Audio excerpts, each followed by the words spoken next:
All right. Well, welcome everyone to the first episode of the Live Deliberations podcast.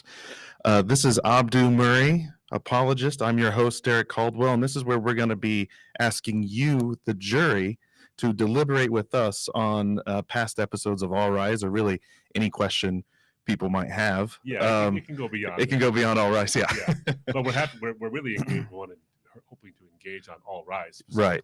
Yeah. And so if you saw the promo and you were looking forward to this, basically the last episode of All Rise we had was called Objection. Richard Dawkins asked and answered, and that's where we talked about him sort of repeatedly saying, if God made everything, then who made God? And you addressed that there. And so we just thought be great to have a show where any lingering questions you have, any objections you have to anything Abdu said, or anything you've heard from a friend, sort of pushing back on topics like this, maybe you'd be able to ask here on the show. So absolutely, yeah.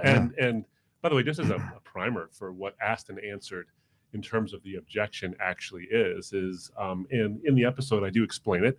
But if you didn't catch the episode and you want to catch the episode, this might entice you to do so. So asked and answered is an objection, essentially, Derek, where you in a trial or in a deposition, a lawyer will ask the witness a question. And oftentimes, as is usually the case, the witness doesn't give the lawyer the answer that is exactly the way the lawyer would have liked it. So a lawyer will ask the question again in a different way until he or she gets the question right, or the answer that they like. Yeah, I believe in layman's terms, we call this needling. Yeah, needling.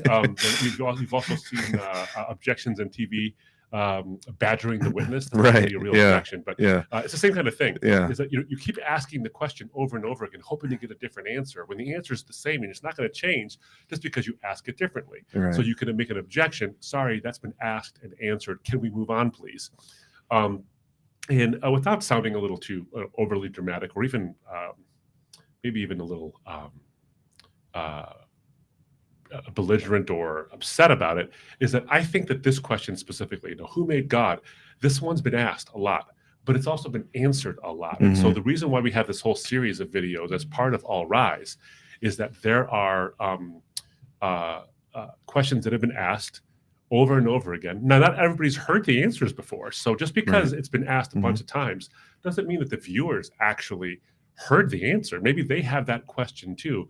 My point isn't to say it's a bad question. It's not a bad question, but it has been answered. And so sometimes you approach the skeptic to say, are you aware that there's been lots and lots of answers to this question, and it's basically a settled issue?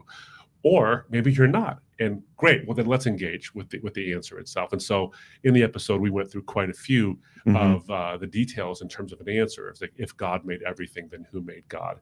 Kind of a thing. So that's what we did. And we have a couple of other episodes that are going to be coming out really soon with regard to asked and answered as an objection. The Euthyphro dilemma, that's one we've addressed. I just recorded one yesterday that's not going to be released for a little while, but it was on the is the Jesus story just a imitation of pagan myths? And if people aren't familiar, by the way, with All Rise, if you're catching the live thing now, but you're not familiar with All Rise, I think what's important to know is what All Rise is about is taking my legal background and answering objections against and claims in favor of the Christian faith from a legal perspective. So we look at rule of evidence or trial procedure or how juries think and say, okay, how would we address these objections? And do they hold water under the kind of scrutiny you'd have in a courtroom setting?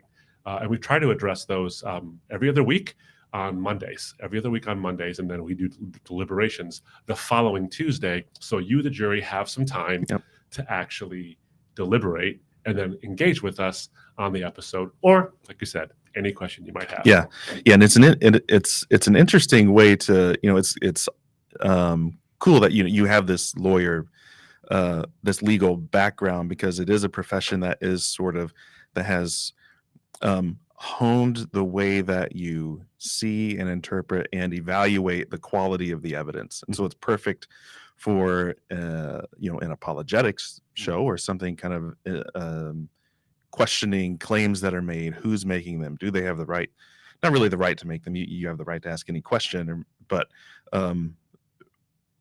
really digging in deeper even to the questioner there, because as you mentioned in the podcast, the asked and answered works really well towards Richard Dawkins, because he has asked that question before and he's had it answered. We have video footage of it being answered to him, yet he still asks it. So you even get into a little bit of why would someone continue to ask it, and your legal background comes in helpful there. That brings me, I'm going to go ahead and start us off with a question that we got from YouTube, which kind of talks about cultural differences. We actually had a couple in the same vein. I might just read them both off in kind of quick succession, so you see what I'm talking about. Let me see here. So the first was, looks like we've got one here from, it was YouTube, and this gentleman asked this. He said, anthropocentric reasoning informs the belief that just because something exists, that it had a maker. That is not necessarily true. You are born, and that what he calls creation prejudice, which is interesting. That creation prejudice starts from the very first act of your existence as an independent being in the world. He goes on to say, let's see, I believe in God, but I know that I like the concept because it amalgamates everything into one. But the universe suggests that there are many forces behind its existence, or at least what exists to our temporary senses. All we know is our appetites and limitations. Then he says, religion is not based on proof. It is ideology, and much of it is based on the very human desire to survive. And adds this on to the end, which was interesting. He said, Leviticus is just a health guide for the ancient past for a tribe of obscure camel herders. So actually, I'll just stick with that one because there's a lot there to dive into. But what about this creation prejudice idea that you see design because that's all you've known? That's anything that looks designed to you has been designed. Well, maybe you're sort of finding patterns where they don't exist in nature. What would you say to that? Well, is there a name attached to that? Ray. Yep. Well, if you're watching, if you're listening, Ray, thanks for checking in, and for I think a very thoughtful question, by the way, because it calls to mind something when you said, essentially that we have this creation prejudice that everything that exists has to have been created, is based on a creation prejudice because we were created, we had a beginning, and we had a cause to that beginning, which was either our parents or some forces or whatever it was, a conglomeration of things. And so we know nothing but that. And so that seems to me, or at least seems to Ray, to be a prejudice, not in the nefarious sense. It's just a bias we have toward thinking that things that exist had to have some kind of prevision or created order in mind. Because we swim in that stream, so to speak. Now, the reason why I can appreciate this question, actually, Derek, is because I remember when I was wrestling with the idea of the Trinity. And folks, I'm going to bring up the Trinity a lot because it's one of my favorite topics to talk about. So you may get tired of me talking about it, but if you are tired of it, sorry, it does come up. But here's where I think the link is. Okay, and it's tenuous, so bear with me for a moment. But here's the link, is that I often tell people that if God exists as a tripersonal being, God is one in his nature, but three in his personhoods, that he has three different minds, if you will. It's hard for us to grasp. And the reason why it's hard for us to grasp a being who could be tripersonal, yet be one being, is because we're unipersonal beings. So the only thing we know is unipersonality. And in fact, when we see something that has divergent personalities, we label it a disorder, because with our minds built the way they're supposed to be, a multiple personality is actually a defect, or at least some kind of a problem or a disorder, because our minds are ordered to be unipersonal. Well, if you divorce yourself from that idea that God's mind is not specified in a way that is out of his control, or in a way that is by his nature, I should say, unipersonal, he could be tripersonal. The reason why it's difficult for us to grasp that is because we have a unipersonality prejudice or bias. So I can appreciate Ray's question, actually. However, I do think that there's a difference here. And the difference is this, is that you take a look, and what I tried to explain in the episode was that if I were to take a look at just sort of a matter of logic, like the Leibnizian Gottfried Wilhelm Leibniz has a cosmological argument, and it's the argument from contingency, or the argument from necessity for God's existence. And Ray, of course, says he believes in God, and so Ray, I believe you. But here's where I would say is a bit of a difference here, where I don't think we're succumbing to a creation bias in believing that there has to be something that actually caused everything to come into being, including and especially the universe, because the idea behind what Leibniz was arguing wasn't that everything that comes into existence has a cause. That's the Kalam cosmological argument. That's a little different. Leibniz was saying that his fundamental question is, why is there something rather than nothing? Or another way to put it is, why is there anything? Why does anything exist as opposed to nothing existing? And so what he basically parks on is the idea of contingency and necessity, that if you break the world down into two different categories of things that exist, things either exist contingently, in other words, they have an explanation for their existence outside of themselves. They were in fact created, and that causation was by something outside of themselves. So like the cameras that are pointing at us right now and the microphones we're speaking to, those all are contingent. Those could have not existed. There is a possible world where these cameras specifically could have not existed. You and I, Derek, or Ray, you could have not existed. You do exist, but it was quite conceivable or possible you wouldn't have existed because the cause could have either not affected your existence, or it could have chosen, if it has a mind, to not cause you. So that's one way to think of it. Then there are things that are called necessary beings. A necessary being, it's not based on temporality. It's not based on multiplicity of causes. It's basically the idea of a necessary being, unlike a contingent being, is a being that can't not exist. It has to exist. It is necessary. In the fabric of reality, it is the source of that. David Bentley Hart, an author that you and I both appreciate, although sometimes he can get a little even above our heads and a little wordy on some things.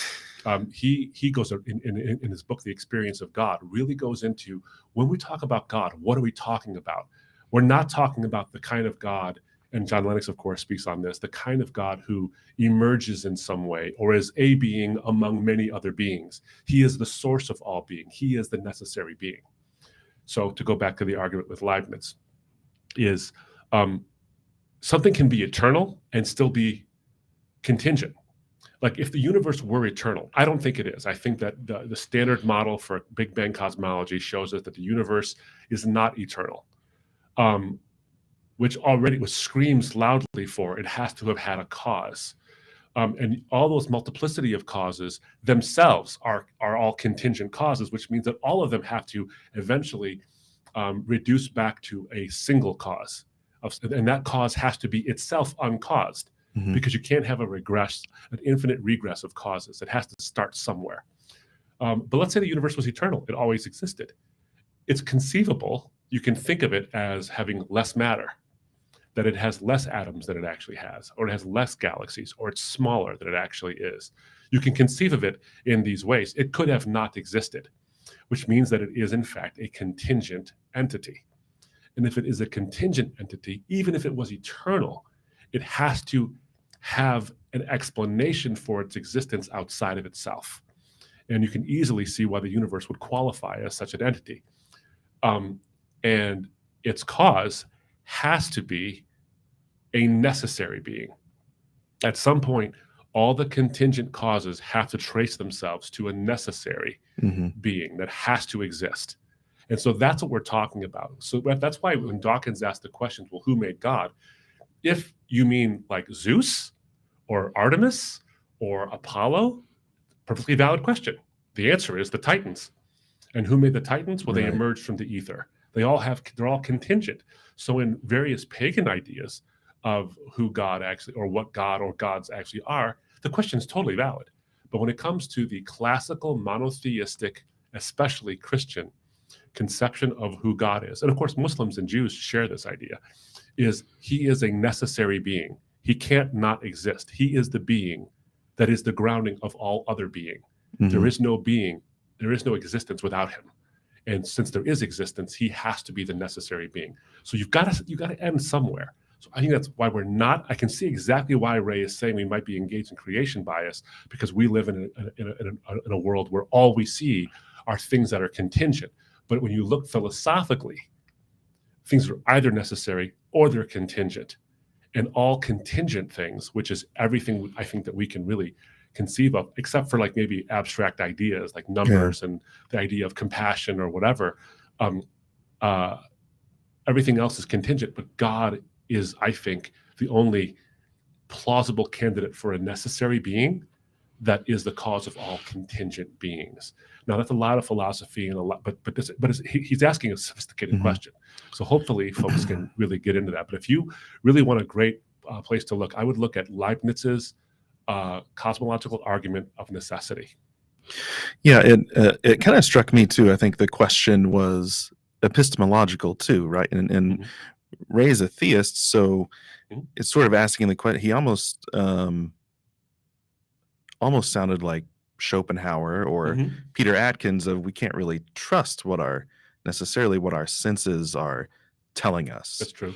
It may be a facade, and it's just our brains are saying here's what this is so that we can somehow make sense of the world, but it could all be nonsense. We could be living in a matrix. We could, all of these things. But for the theist, you could almost say, well, there is design, and we can trust that what looks like design is design because God wouldn't want to confuse us.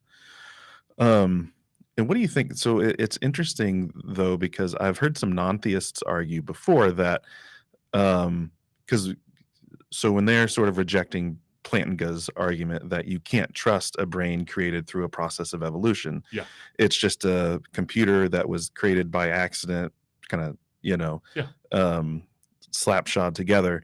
And they say, well, no, but what we are finding when you evolve, you are selecting for truth, not just survival, right? But the issue is then if you say that, and then you also point out that, well, every culture has this sensus divinitatis, the sense of the divine. Every culture's had it. Some transcendent thing, whatever that is. So then was that selecting for truth? Well, no, that was a survival. Yeah. You see this switch take place where it's always, your brains are always selecting for truth in this paradigm, unless it comes to God, and then it's a virus or some other thing. But it does strike me as that it is this epistemological is just this fancy question of how do you know what you know, and how do you know that you know it? How do you know that it's true? Right. But if God is real, and that's what Ray is saying, then you can trust that whatever this sort of bias towards design that we see, well, maybe it's because it's really there, because God is sort of intending to show us something. Yeah. But it's also very different than a bias towards seeing faces in things. So we have, for example, when you look at, there's a wall right behind you, it's got all this wood grain on it. And one of the things you sort of have built into your brain is this, you see human faces in stuff. That's why you see things in the clouds, or you look at something, you're like, oh, even though those dots are totally random, I can see the makings of an eye, and maybe a profile of someone. Your mind is looking for patterns. Yeah, I mean, the knots in those in those pieces of wood behind you look like galaxies. Why? Because I have some kind of like sci-fi bias or something like that in my background. This isn't the same thing, though. I also appreciate Ray's one comment too, where he said that religion essentially is a survival mechanism. It's like, how do we create religions to survive on things as well? And to some degree that may be true because we try to make sense of the world. Right. But that's a built-in thing to us to make sense of the world in moral categories. You know who doesn't do that? Apes, serpents, the various kinds of mollusks. They don't do this, and they get along fine without doing this. There's no evolutionary advantage to some of the most plentiful organisms in the world because they don't need to do it. But we do, for whatever reason. I think it's partly our capacity to wonder. I think Stephen Prothero's book, God is Not One. Stephen Prothero's book, God is Not One, is a great resource to understand different religions. But he starts off a little on the philosophical side, where he says, look, all religions are essentially different. And any effort to prove that they're exactly the same is really just, for some reason, we don't believe political philosophies are the same. We don't believe that certain interpretations of various scientific phenomenon are the same, or we don't think a lot of these things are the same. But for some reason with religion, we're want to say they're all the same, essentially. It's just one area for some reason where we think this. Yeah. But where I think is the important point in terms of Ray's question is, Prothero makes the point. He says, every religious system essentially starts off recognizing a problem. And the problem is the world is not the way it should be. Yeah. So we're all at the same starting line. We get to different finish lines, and we take different routes. Something you should run, something you should walk, something you should climb. And so there's different ways we think we're getting to a finish line, but the finish lines themselves are actually different as well. Yeah.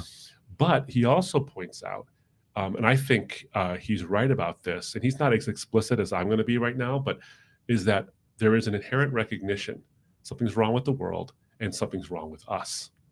And so, yeah, religion, I think, is an attempt to make sense of the data we see around us and to make moral sense of the world, to make intellectual sense of the world, to see patterns in the world, not just because there's an evolutionary advantage, but because it's actually real. We're built to actually soak in the real, and we see a real moral fabric to the universe or to the world and the way it is, that I don't think is material only.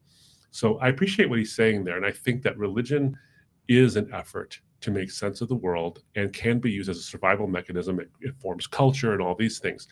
But the Christian faith goes beyond religion. It's more than a religion, in the sense that it actually makes the claim that it's not just a method of acting that helps you cohere in a culture. It's not just a set of rules or mores, but the Christian specific religion and the faith, the gospel message it's built on, is the good news that God has entered into history and done for you what you cannot do for yourself.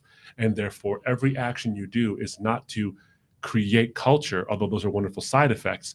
Every action you do in order to please or come in line with or conform with the will of the God who's done these things for you is not so you can create culture and you can survive, but because you have guaranteed survival in the afterlife by what's already been done. So you don't do to create, you do out of gratitude. Yeah, that's wonderful. Thank you, Abdu. And you know what's, we posted an Instagram story on Abdu Murray 12. So that's what the Instagram at Abdu Murray 12, if you're not following it already. But we've already got, I posted a story about this, and I said, hey, ask a question. I got to admit something, by the way. I'm going to confess something. I'm semi-competent when it comes to Instagram. So I posted this story, and I thought this little sticker, you can have a sticker to go with them. I thought it was just cool. I thought it was just a sticker. Like, it didn't do anything. It says, ask a question. And I posted it, and I didn't realize it actually elicits people to ask questions. And we got 3 questions in from Instagram. So I'm going to try my best to actually get them. So thanks, guys, wherever the camera's pointing at. Yeah, right there. There we have it. For asking the questions. So you can ask questions in a multiplicity of ways, and we'll try our best. There it is right there, to try to get to your questions. Yeah. Great. Well, let's we just got one from Simon in Auckland, New Zealand. Oh, so, awesome. Yeah. I think Simon wins. Yeah.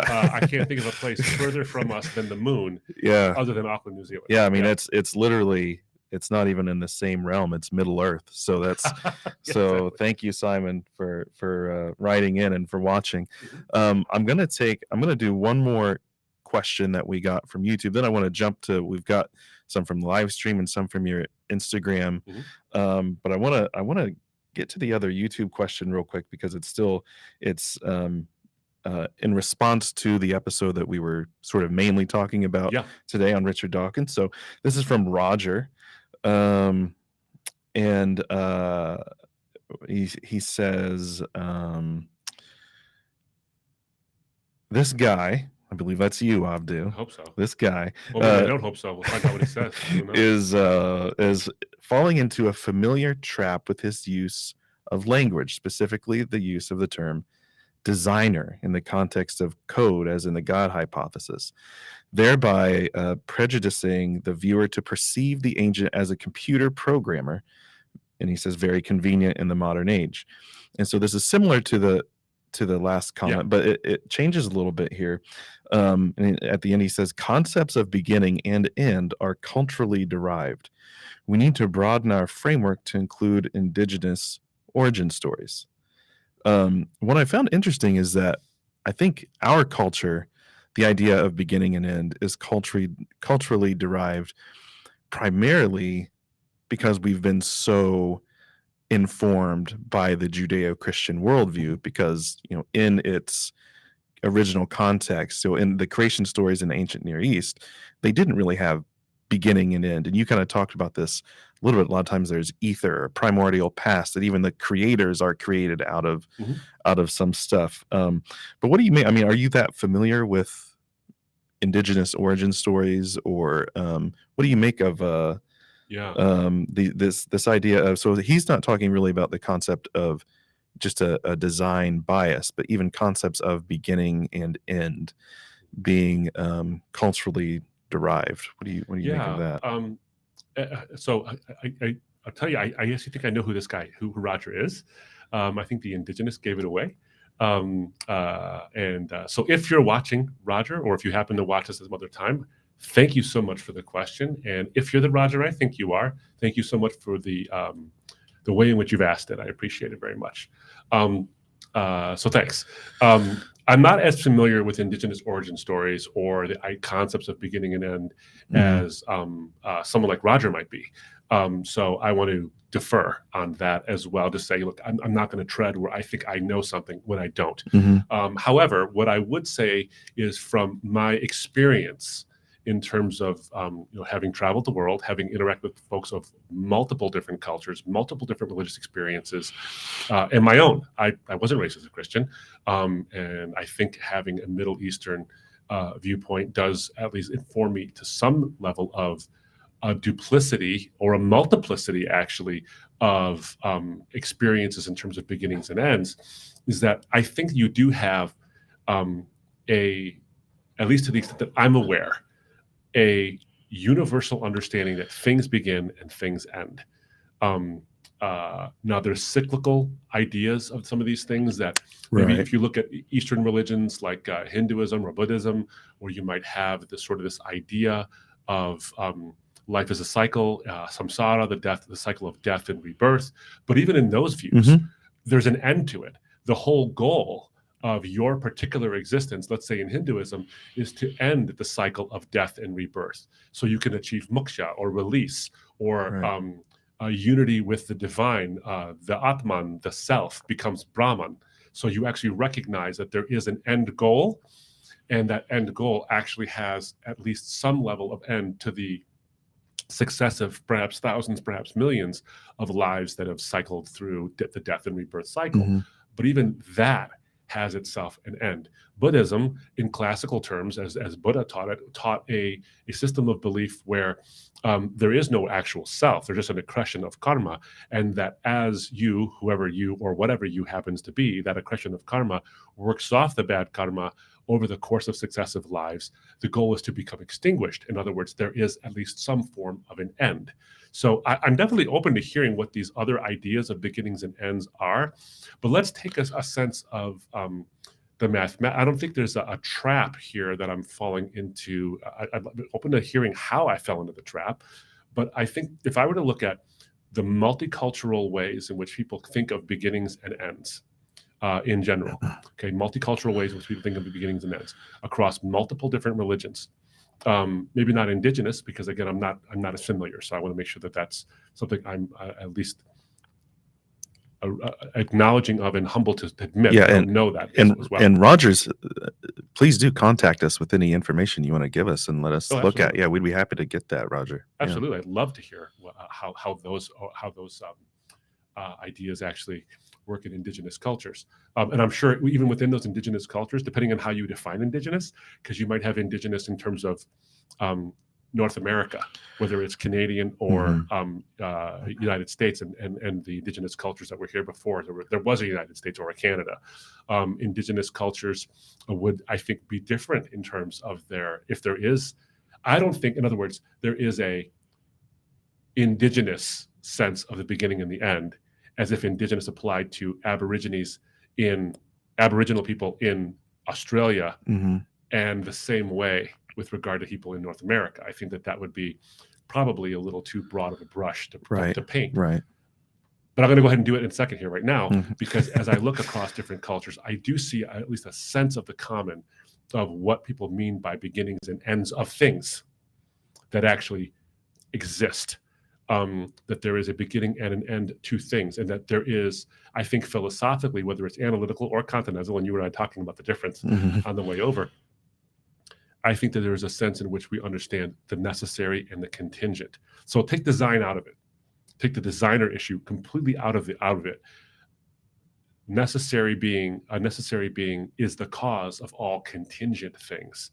So take the idea of design as being this sort of trap I fall into, because things that look designed look like they had a beginning. Let's just take that out of it. And Leibniz wasn't talking about that. Leibniz wasn't talking about the appearance of design implies therefore a designer, and you have to have an infinite regress back to a designer. And I may have said that or something similar to that in the episode, for which I apologize. I didn't mean to do that if I did say that. But as Leibniz talked about it, it wasn't a matter of design implies designer, and you have to have at some point a first designer. I think that's also probably not a bad argument, but let's just take it for what it's worth and say necessary and contingent beings.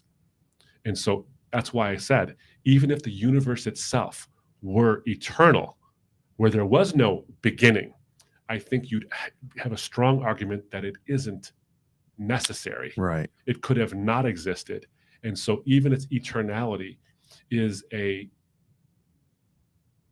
insufficient reason to think that it is necessary.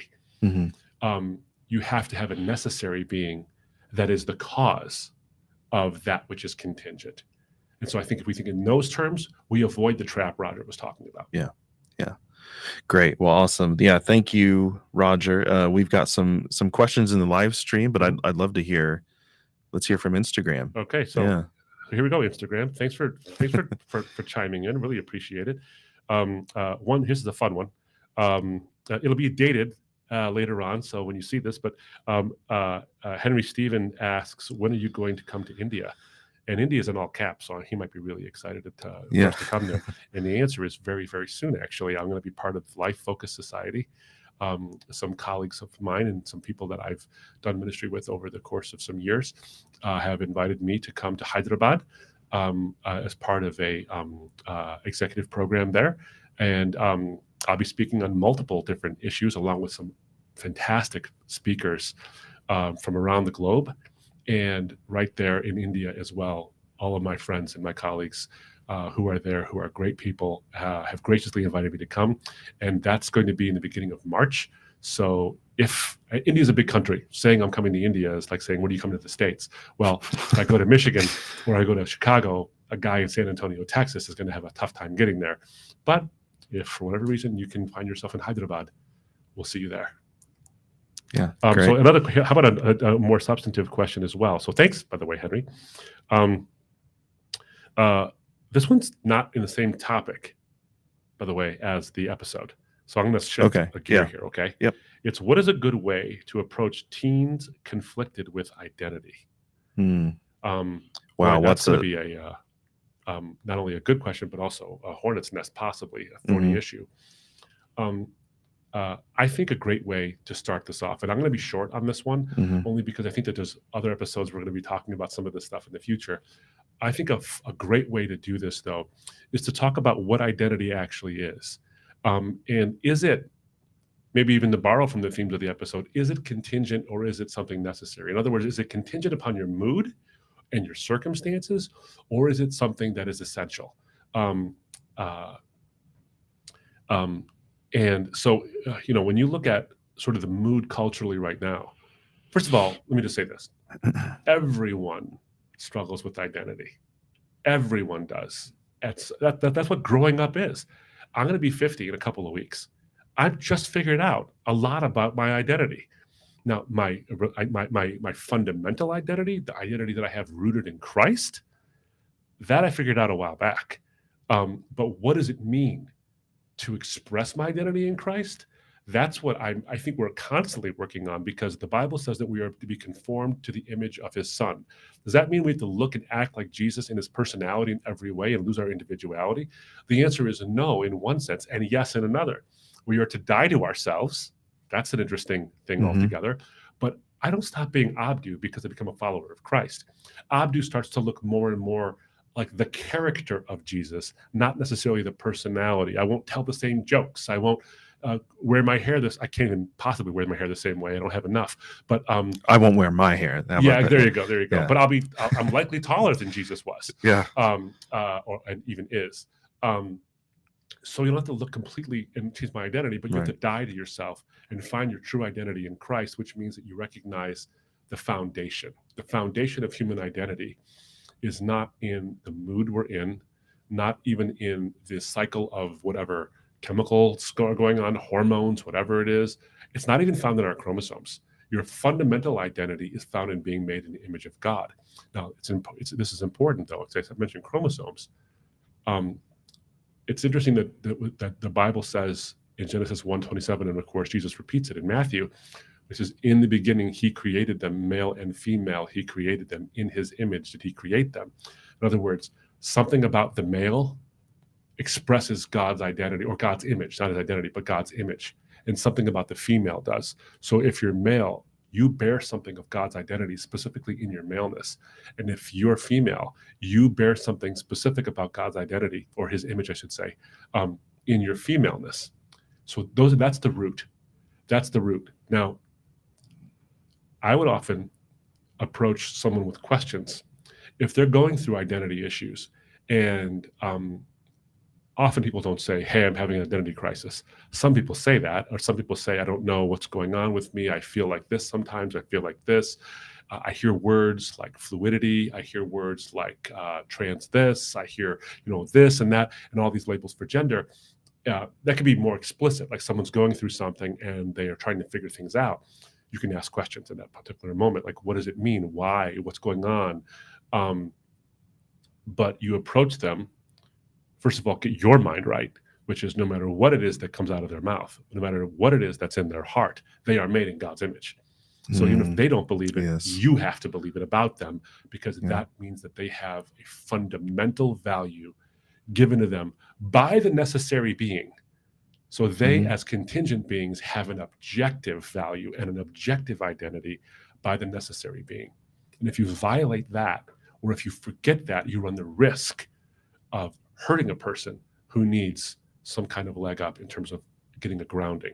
So I hope that makes sense, because I think that the important thing here is you start off yourself with an assumption of their essential identity, which is a one who bears God's image. And from there, we ask the question, what does it mean to express that now in a way that's biblically consistent, but also, I think, fulfilling and these kind of things. The fulfillment does not mean, by the way, you feel right at the particular moment, because there's plenty of people who are secure. I'm secure in my identity, but I don't feel right at a particular moment. There's times when I think, who is Abdu Murray? Like, what am I doing? Why do I do this? Why do I struggle with this?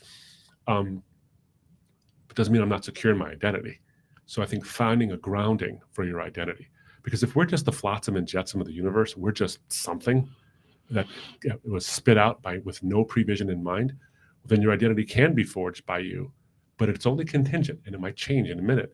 And that kind of instability, I think, leads to what I think we're seeing is unprecedentedly high amounts of anxiety and depression among young people. So hopefully that answers the question. I said it was going to be short. I kind of went back on that a little bit, but it's a very deep question, a very heady one. But start with a foundation of what it means to actually have an identity before you could actually begin to say, well, what is your identity?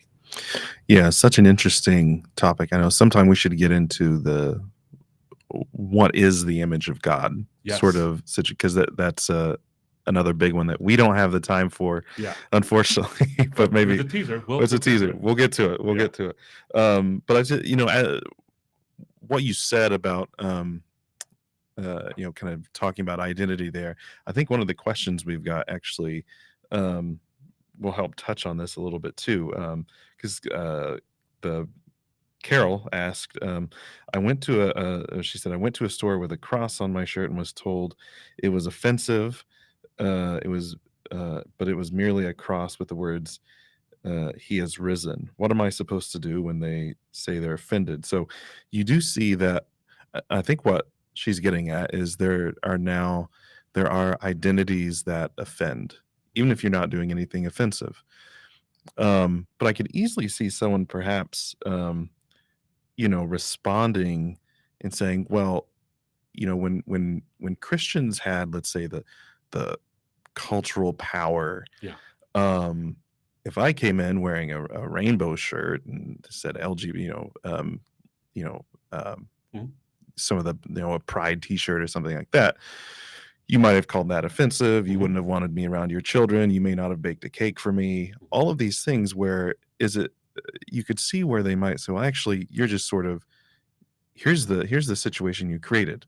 We judge people based on identities and push them out of our communities, and now we're just doing it to you, and you're just upset because you don't like it. Mhm. It's sort of how does it feel? Yeah, how does it feel, Yeah. sort of thing. And I've heard people say things like that, like, in that sort of a thing. So she brings up a good point. It hurts when you think you have something loving to share with someone, and it's almost, we've got this work to do on how do you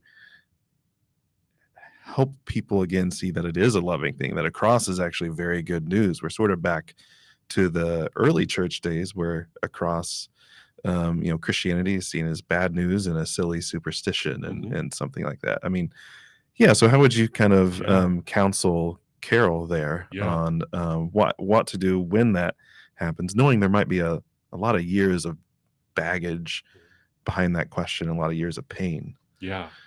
And for the reasons you just said, is that they see a symbol that is a symbol of hope. It's such an interesting thing that Christian faith transforms symbols of death and torture into symbols of hope. Mhm. And that's what the gospel is. It takes that which seems awful and ugly and evil, and then takes it, deals with it, and then transforms something, because we're awful and evil and ugly in many ways morally, Mhm. and Christ makes us into something else. We are clothed in his righteousness, so that when the Father looks at us, he doesn't see us. He sees the glory of his Son and the righteousness of his Son, kind of a thing. So a couple of things I'd say on this is that you're right. I think that part of the reason people find this kind of stuff offensive, or they use the word Christian almost like derogatory as an insult, or evangelical this way, is because they have baggage. And part of that baggage is because we've acted and we've acted in ways and said some things that have hurt people.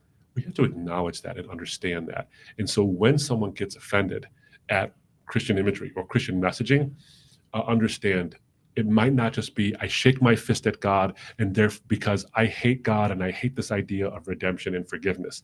Not a lot of people hate forgiveness, and not a lot of people hate redemption, but they hate sort of a lot of baggage that comes along with it. So you're quite right, Derek. I think that's an important and a valuable insight that we have to bring, because the natural tendency of every human being, Christian or not, is to get defensive about, why are you offended?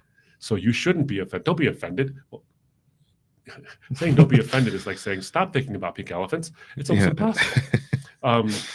So there's that baggage. That's really important that you said that. I think that's something we have to recognize in that moment. I think, though, that we have to really take this situation and go back to something, is that this is not the first time people were offended at a cross symbol. This is not the first time people were offended at the notion he is risen. Christians went to prison, were fed to lions, and lost their heads because they wore a cross symbol, or went to a meeting where there was an ichthus, the image of the fish, and they were caught in those instances, or they refused to acknowledge Caesar Augustus as the true Lord versus their own Messiah, the actual Christ, as their true Lord. And so this is not the first time people have been offended by the phrase "he's risen." You're in tradition. You're in a long line of tradition of people who have been offended by this. The question is now, how do we act? And this is why Carol's question is such a good one. How do we react? Do we get angry, and do we say, I demand, Christianity is the only worldview that's having its rights stomped out and the only one that's being persecuted in some ways? If you want to see real persecution, just go to other parts of the world where it's a crime to worship publicly. That's when it starts to be an issue. Now, someone might say, well, we're getting there. Maybe not. I don't know the answer to that. I don't predict the future. All I know is that right now, yes, there is this sense in which Christians sometimes can be offended at or be the object of offense because of their message. But that's not new. It's old. It's just a lot more uncomfortable in Western, especially American Christianity, because it's been easy to be a Christian for decades. And I'm going to borrow a John Piper line here, is that people may hear the gospel message and they may get offended at it. They may stone you because of it, but they will not be bored, which means they're actually paying attention. Yeah. And so, when that happens, it's jarring, it's disconcerting, especially because you're thinking, oh my goodness, this message, you're offended at this message? This message is for all people, for God so loved the world, that's everyone, that whosoever shall believe in his Son, because he sent him, shall not perish. Whosoever shall believe, that's anyone. So it's inclusive. How could you possibly be offended at this? Well, they are because of the baggage or other reasons. And maybe it's because they hate the idea of someone paying for their sins. I don't know the answer. But it offers you an opportunity to have a conversation. Because then if you ask the question, I'm sorry you're offended. Can you help me understand why? Yeah. And then if they give you a why, and don't be so defensive that you need to stop them from telling the story. Because if they tell the story, and let's say you're in the middle of a parking lot or you're somewhere in line somewhere, and they give you an earful about why they're offended, and now you've checked out of the grocery store, or you've bought the books at Barnes & Noble, or whatever it happens to be that you're there, and the time has run out, and you have never had an opportunity to respond to that, that's okay, because your silence, not in terms of, yes, sir, in cowardly, but you're listening, active listening, looking someone in the eye, leaning forward and saying, I appreciate you sharing that with me, that is a witness. All by itself, because the next time that person runs into another believer in Christ and sees that, they might be less offended because they're like, at least one Christian showed me the kindness to hear me out and hear my baggage out. But if you do happen to have an opportunity to speak, not only have you gained a bunch of information about something you didn't know before because you asked the question, what is so offensive about this? Is now you can take that and do what Paul says, is you let your speech be gracious, seasoned with salt, so you know how you ought to answer each person. Now you can answer that person. And the gospel message has a way of being able to do that. So I think that's really critical, is listening, and then listening for an opportunity to express, even if the gospel has been misused, or those who have worn a shirt like this, or have worn a cross around their neck, or have a fish on the back of their car, have offended you in some way and hurt you in some way. I can point you to one who is the antithesis of those offenses, who himself was offended repeatedly and yet took it so that the offender could be redeemed, not condemned. Yeah. Wonderful. That kind of made me, as you were talking there, I was reminded of Tim Keller has this approach to addressing sort of, secular culture that I think could be useful there too, because when you ask questions, you're more and more getting to the heart of someone, and somewhere down there, wherever the offense was felt, there will be something that is actually something you probably want to say, actually, God feels the same way. Where I didn't like that someone was mistreated, or so there's a sense of justice. There's a sense of wanting to protect the oppressed in some way, the marginalized in some way. It's like, and that can sometimes be your way in to say, actually, let's talk more about that, and why you think that, and where that comes from, and even getting into why is that a Western ideal, that it's better to sacrifice than to kill someone for what you want, or and those sorts of things. So there can be these little points of these kind of touch points where you'll see the gospel is somewhere in their heart already anyway. And if you just if you're slow to speak and quick to listen, like James tells us, you can actually start to bring that out in them even more, and give them the ultimate fulfillment of those things that they long for. And patience is such a key part of it. And the other thing I want to add to that, Derek, because you're so right, is that sometimes people feel these ways because they recognize something is wrong with the way this message has been conveyed. So I'm not saying you should be cynical about the world, but sometimes these things can catch you off guard. I remember I'm a very, very big man. Okay, I'm 6'8", not light. I'm girthy, and I was with my brother, who was also similarly girthy, big man, 6'4". We were at a 7-Eleven. I remember this vividly. We were at a 7-Eleven, and a guy was clearly having a bad day. We were teenagers, so we're full of all kinds of bravado and chest puff out kind of a thing, right? So we're sitting there, and we're blocking the way to the door, absentmindedly. We're not trying to. Guy, we outweigh him by easily 180 pounds. He goes, "You gonna move or what?" And I was so stunned, I moved. And like 18-year-old me would have said, "Make me." But stunned me, just moved. I couldn't believe the guy said that to these two huge hulking beasts. Like when a cat hits a big dog and it backs up. It's just shocking. It's shocking. It's like, what happened just now? And I didn't even process it until later. I'm like, we just totally capitulated that guy. I can't believe we just did that. And I have a different attitude now, hopefully. But my point is this: is that kind of thing happens and you don't expect it. You're wearing a shirt that's conveying hope, and suddenly someone's offended, and at that moment you're stunned into silence.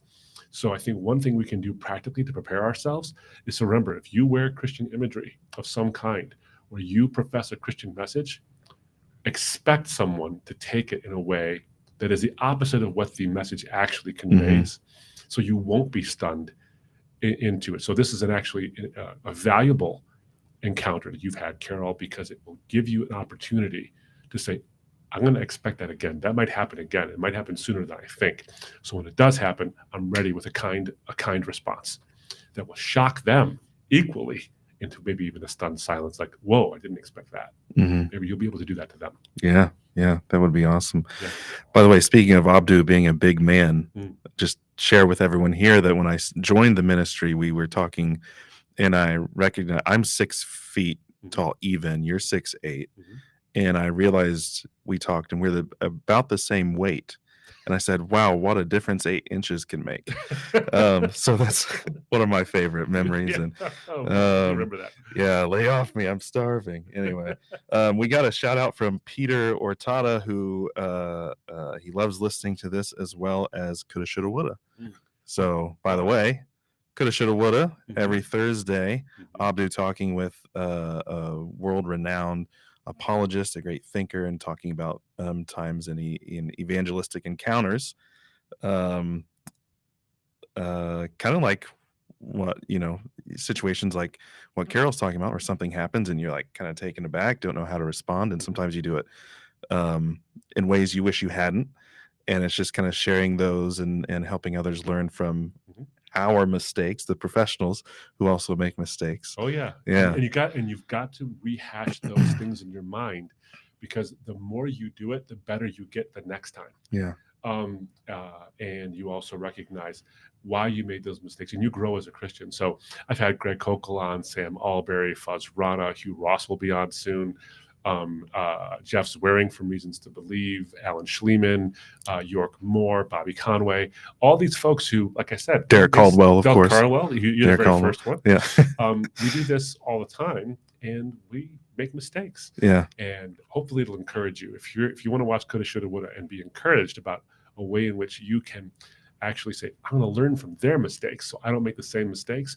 But even if I have made those mistakes, don't get too down on yourself, because everyone makes those same mistakes. So tune in. Coulda, Shoulda. They're usually about 10 minutes, maybe 15 minutes, depending on how wordy my guest is, or how wordy I am. Right. Yeah, them, not me, never me. we'd love to have you watch. So do go to our YouTube channel. If you're not on our YouTube channel watching right now, you're on Instagram or some other medium, go to our YouTube channel and subscribe.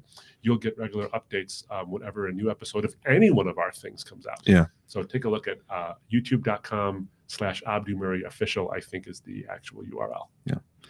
Well, we've got about 5 minutes left this time. And did you have a final one you'd like to go to? I've got a one I could do, but if you've got one, let's do that one. Well, there was a question, and I want to maybe do this for another episode when we have a little more time, is how can you reason with a Muslim if you're a Christian? And I think, let me answer this one. This comes from, this is probably not your actual name. So I'm gonna botch this, but it's Maisogan XL asked this question. And let me just say this very, very briefly on this one, is that oftentimes we can reason with people who hold different religious systems than ours by finding a common platform upon which to come speak. Like, for example, Muslims and Christians believe that God is great, the greatest possible being. Sort of a Anselmian argument here is that God is the greatest possible being. Now, we have different conceptions of God.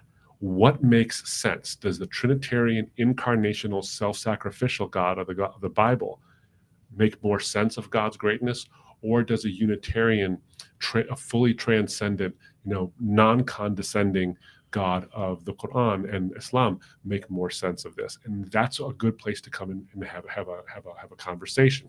So we can reason from the scriptures, which is a great place to go, but also reason from a common platform upon which we can see, we're on the same platform. God is great, but from where do we jump from here? Because the pools that are below those platforms, some have very little water and it won't help. Some have no water and it won't help at all. Only one has actually a full tank, and we can jump into that one. And so we're trying to find out which one we go to. Yeah. Okay. Thank you. Well, let's close out here. We've actually got a question from our friend Brandon. Oh, and hey, Brandon, yeah, my boy. Brandon wants to know what has Abdu learned from any of the coulda, shoulda, woulda episodes. What's been let's just say one of your favorite lessons that you've learned for yourself? Wow, favorite is going to be tough, because I got to tell you, I've learned a lot just by listening to other folks. And I'll tell you one thing. This is real quick. By the way, thanks, Brandon, for the question. Yes.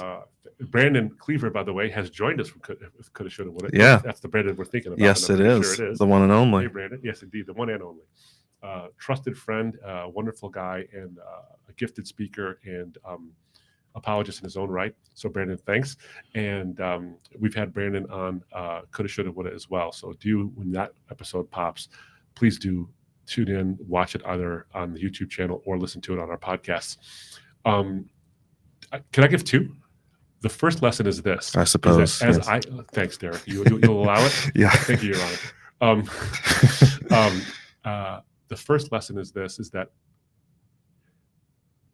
even though I started the show on the premise of being introspective, on learning from your mistakes, the level of honesty and vulnerability with which these world-renowned apologists, who have every human carnal incentive to protect their platform as somebody who always knows what they're doing, they didn't.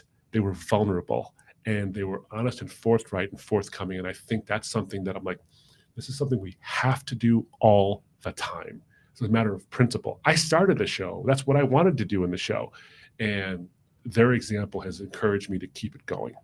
But one specific one I remember quite vividly was Sam Alberry. My friend Sam Alberry joined. He's got a 2-part episode, and we released it on the very first day, so you can go back and check it out.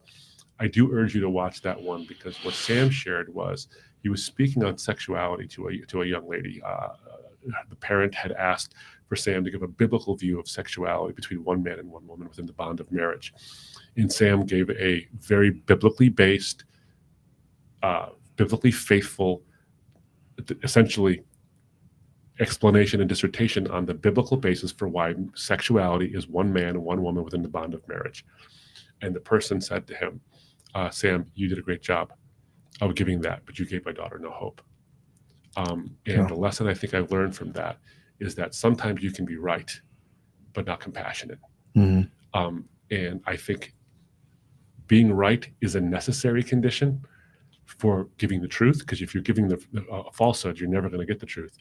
So being truthful is a necessary condition for evangelism, but being loving is also a necessary condition for evangelism, because we are to give the truth in love. And that is a reflection of the incarnation of the truth, who also is love, who gives us both at the same exact time through his life. And so we have to do that in our answers. Yeah. Thanks for the question, Brandon.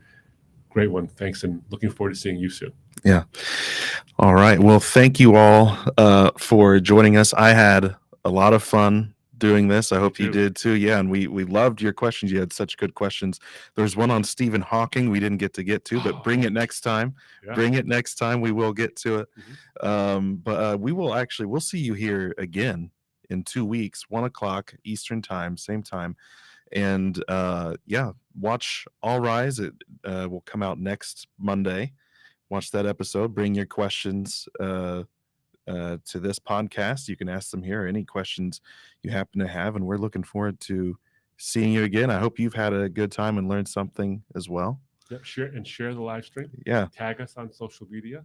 Our social handles are there. Check out the website, by the way.